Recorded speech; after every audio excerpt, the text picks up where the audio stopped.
ఒక రాజ్యము సుభిక్షంగా ఉండాలంటే ఆ రాజు గొప్పవాడై గొప్ప ఆలోచన సృజనాత్మకత కలిగి ఉన్నవాడై ఉండాలి.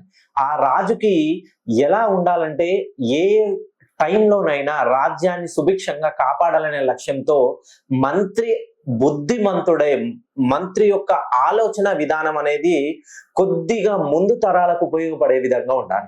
ఎందుకనంటే ఈ 2026 పరాభవనామ సంవత్సరానికి కుజుడు మంత్రిగా వ్యవహరిస్తున్నాడు. నవనాయకులలో భాగంగా రాజుగా గురువు, మంత్రిగా కుజుడు వ్యవహరిస్తున్నాడు.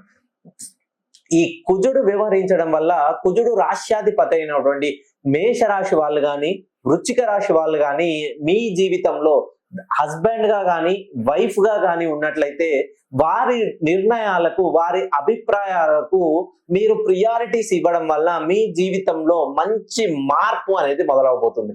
ఎందుకనంటే ఒక మంత్రికి ఉండాల్సిన లక్షణం ఏంటంటే ఏ టైంలోనైనా రాజుకి సరి అయిన అవగాహన కల్పించడం, ఏ సమస్యకైనా ముందు తరాలకు ఉపయోగపడే విధంగా ఒక ఇంటి పెద్ద కుటుంబ బాధ్యత తీసుకునే వ్యక్తి తన కుటుంబానికి ఎప్పుడూ లోటు రాకుండా చూసుకోవాలి.